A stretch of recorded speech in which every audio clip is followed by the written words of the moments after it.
मोदी जी के smart city projects क्यों fail हो रहे हैं? दोस्तों, नरेंद्र मोदी एक ऐसे प्रधानमंत्री हैं जिन्होंने भारतीयों को पहली बार कुछ अलग करने का सपना दिखाया।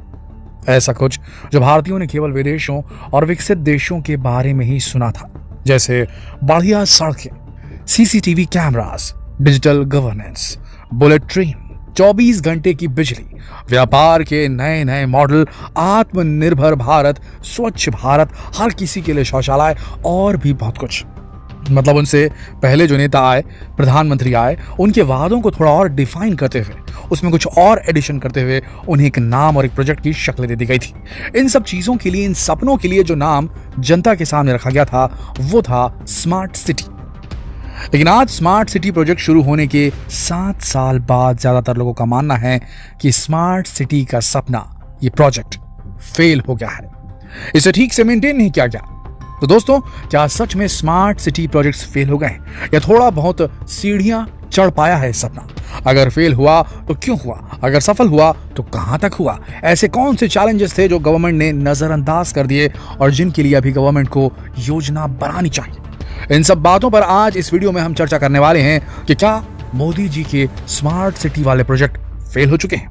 क्या अपने दावों पर खरा नहीं उतर पाए प्रधानमंत्री नरेंद्र मोदी? आइए जानते हैं इस वीडियो में। दोस्तों, सबसे पहले तो आपको ये बता दें कि स्मार्ट सिटी होता क्या है। नरेंद्र मोदी जी और उनकी सरकार के अनुसार कौन सी बातें हैं, वो कौन से पैमाने हैं जो किसी सिटी को स्मार्ट सिटी बनाते हैं। स्मार्ट सिटी एक ऐसी नगरीय व्यवस्था है, ऐसी म्यूनिसिपैलिटी है जो गवर्नमेंट सर्विसेज देने के लिए और सिटीजन्स के वेलफेयर के लिए इंफॉर्मेशन कम्युनिकेशन टेक्नोलॉजी का इस्तेमाल करेगी, जिससे कि सारी इंफॉर्मेशन भी नागरिकों तक आसानी से पहुंच सके और जहां शहर की बुनियादी जरूरतों को बेहतरीन तरीके से पूरा किया जाता हो।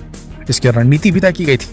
रणनीति में शामिल था पूरे शहर में कम से कम एक स्मार्ट समाधान हो। शहर में हर किसी को बुनियादी सुविधाएं दी जाती हो, जैसे पानी, बिजली, स्वच्छता, अच्छा ट्रांसपोर्टेशन, गरीबों के लिए किफायती आवास की व्यवस्था, आईटी कनेक्टिविटी और डिजिटलीकरण यानी वाईफाई सुविधाएं, ई गवर्नेंस, अच्छा पर्यावरण, शिक्षा और स्वास्थ्य, नागरिकों की सुरक्षा। ये सभी पैमाने हैं जिसके अनुसार किसी भी शहर को स्मार्ट सिटी घोषित किया जाएगा। इनके ऊपर ही शहरों को काम करना है। बजट केंद्र सरकार देगी। दोस्तों, देखा जाए तो जो बजट निर्धारित किया गया था उसमें इन प्रोजेक्ट्स को पूरा किया जा सकता था। स्मार्ट सिटी बनने के लिए 100 शहरों को चुना गया था। ये शहर चुनने का काम सन 2016 से 2018 के बीच किया गया था। फिर सन 2021 तक 100 में से ऊपर के 20 शहरों को स्मार्ट सिटी बनाना सबसे पहला मिशन था, जिसके लिए सबसे पहले 2 लाख करोड़ से भी ज्यादा खर्च करने का निर्णय केंद्र सरकार ने लिया था। योजना के अनुसार विकास 2 तरीकों से किया जाना था, क्षेत्र आधारित विकास और पैन आधारित विकास, यानी छोटी छोटी चीजों को जोड़कर विकास को अपने लक्ष्य तक पहुंचाना। अब स्मार्ट सिटी को संचालित करने की जिम्मेदारी आईसीसी को दी गई। सरकार के अनुसार 5000 से भी ज्यादा छोटी मोटी स्कीम्स को शुरू किया जा चुका है और 4000 से ज्यादा प्रोजेक्ट्स तो पूरे भी हो गए हैं। अब आप भी किसी न किसी शहर में रहते हैं, आप खुद समझते हैं कि स्मार्ट सिटी प्रोजेक्ट असल में काफी हद तक फेल ही रहा है। इन 20 शहरों को स्मार्ट सिटी बनाने की समय सीमा भी 2023 तक बढ़ा दी गई है। दोस्तों, इस प्रोजेक्ट के लिए अब तक हजारों लाखों करोड़ रुपए खर्च किए जा चुके हैं और लगभग 140 public and private partnership accept की जा चुकी है। मगर प्रोग्रेस की जो रफ्तार है वो ज्यादातर लोगों को बहुत धीमी लग रही है। इंटरनेट पर इस बारे में लोगों के विचार देखकर तो यही निष्कर्ष निकलता है कि स्मार्ट सिटी प्रोजेक्ट फेल हो चुके हैं। दोस्तों, इंटरनेट पर उपलब्ध खबरों के अनुसार अब तक 340 सड़कें बनाई जा चुकी हैं। सड़कों का हाल तो आपको मालूम है। क्या ये काफी है? सड़कों की तो संख्या ही बहुत ज्यादा है। 78 सार्वजनिक स्थानों का निर्माण हो चुका है। दोस्तों, आपके शहर में कितने सार्वजनिक स्थान बने? कमेंट करके हमें जरूर बताइएगा। 118 स्मार्ट वाटर प्रोजेक्ट बनाए जा चुके हैं पेपर पर। 63 प्लस सोलर प्रोजेक्ट पूरे हो गए। दोस्तों, भारत की जनसंख्या तो आपको मालूम ही है, इतने में क्या होगा?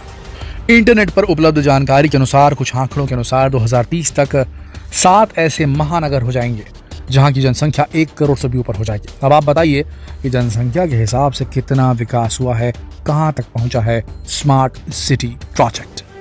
वैसे इस प्रोजेक्ट के फेल होने का सबसे बड़ा कारण लापरवाही।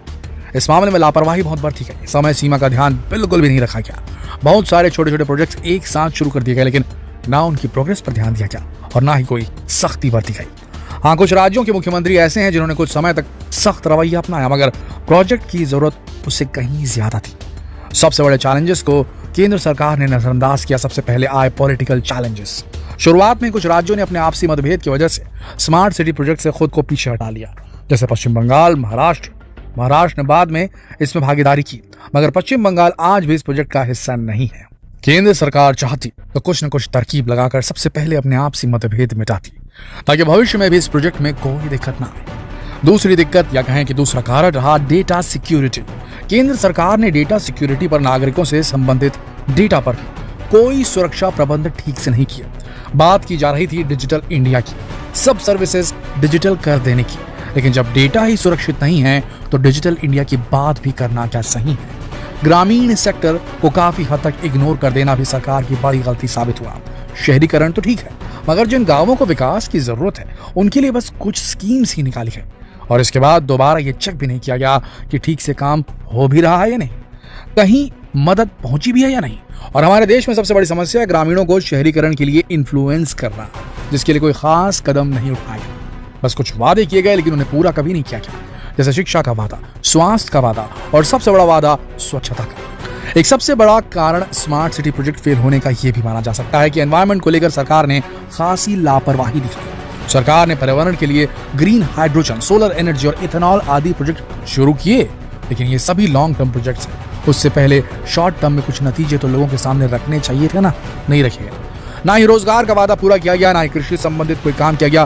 कुछ जागरूकता कार्यक्रम किए गए लेकिन वो भी पूरी तरीके से सब जगह नहीं हो पाया, जिससे किसानों को बेहतर तरीके से सिखाया जा सके कि भाई कृषि कैसी करनी चाहिए। जैसे कि अगर इथेनॉल के निर्माण से संबंधित कुछ जागरूकता किसानों तक पहुंचाई जाती तो आत्मनिर्भरता का उद्देश्य कुछ आगे बढ़ सकता था, लेकिन जागरूकता के जो कार्यक्रम थे उसमें कमी रही। इथेनॉल प्रोडक्शन के ऊपर बात नहीं बताई। इसके अलावा मोदी जी ने एक ढोलेरा शहर नाम से भी प्रोजेक्ट शुरू किया था, जिसमें काफी लागत लगी थी। उसकी तुलना मोदी जी ने दुबई और शंघाई जैसे स्थानों से की थी, मगर आज उस प्रोजेक्ट की कोई खबर नहीं है। अब इंटरनेट पर उपलब्ध कुछ जानकारी से मालूम होता है कि इस मामले में भी लापरवाही बरती गई। बड़ी बड़ी कंपनियों ने वहां प्लांट्स लगाने और अपना व्यापार शुरू करने के दावे किए थे, मगर टाटा को छोड़कर सभी ने अपना व्यापार कहीं और शुरू कर दिया। उसका कारण है कि वो पूरा एरिया समुद्र के पास है और तेज बारिश आने से भी वहां पानी भर जाता है। विशेषज्ञों ने पहले ही अपने अंदाजे भी लगा लिए थे, चेतावनी भी दी थी, लेकिन सरकार ने किसी की नहीं सुनी थी और ऐलान कर दिया था, अनाउंसमेंट कर दी थी। बची खुची कसर जो महामारी फैली उसने पूरी कर दी, प्रोजेक्ट की रफ्तार को और भी धीमा कर दिया। सरकार को अपना ध्यान वहां लगाना पड़ा और स्मार्ट सिटी प्रोजेक्ट बिल्कुल रुक गया, क्योंकि सरकार का पूरा ध्यान महामारी की तरफ चला गया, ऐसा बताया गया। वैसे अभी समय है, अगर अभी भी केंद्र सरकार कुछ मामलों पर नजर डाले, अपनी प्रोग्रेस को सही समय पर रिव्यू करे और फिर योजनाएं बनाए, तो शायद अभी भी सपने को बचाया जा सकता है। दोस्तों, ये सारी जानकारी हमने इंटरनेट से उपलब्ध खबरों और अनुभवों से एकत्रित की है। इंटरनेट पर कुछ लोगों ने स्मार्ट सिटी को लेकर अपने विचार भी दिए हुए हैं। ज्यादातर लोगों का मानना है कि ये प्रोजेक्ट फेल हो चुका है, उसके कारण भी दिए गए हैं। तो दोस्तों, हम आशा करते हैं कि आप इस वीडियो को शैक्षणिक उद्देश्य से ही लेंगे। इस वीडियो का कहीं से भी किसी को ठेस पहुंचाना हमारा बिल्कुल भी ऐसा मानना नहीं है, लेकिन इतना है कि ये प्रोजेक्ट जो है वो पीछे जा चुका है। अब निर्णय हम आपके ऊपर छोड़ते हैं। आप हमारी वीडियो में बताए गए कारणों से कितने सहमत है ये आप हमें जरूर बताएं। आपको क्या लगता है, क्या स्मार्ट सिटी प्रोजेक्ट की जो धीमी रफ्तार है उसे हम सफलता का एक भी पैमाना के तौर पर देख सकते हैं, एक भी पैमाने के तौर पर देख सकते हैं? इतनी कम स्पीड में सिटीज को स्मार्ट करने का जो कार्यक्रम चल रहा है, कहीं से भी स्मार्ट तरीका तो नहीं लगता किसी भी सिटी को स्मार्ट बनाने का। और ये स्मार्ट प्रोजेक्ट जो है हमारे हिसाब से बिल्कुल भी स्मार्ट नहीं लग रहे हैं। आपका क्या मानना है कमेंट सेक्शन में जरूर बताएं। जितना हो सके इस वीडियो को शेयर करें ताकि लोग भी अपने विचार व्यक्त कर सकें कि भारत को स्मार्ट बनाने की जरूरत है या ग्रामीण इलाकों के शहरीकरण की ज्यादा जरूरत है। जवाब जरूर दीजिएगा। कल फिर मिलते हैं एक और दिलचस्प वीडियो में, तब तक के लिए आप सबका इस वीडियो के अंत तक बने रहने के लिए दिल की गहराइयों से धन्यवाद।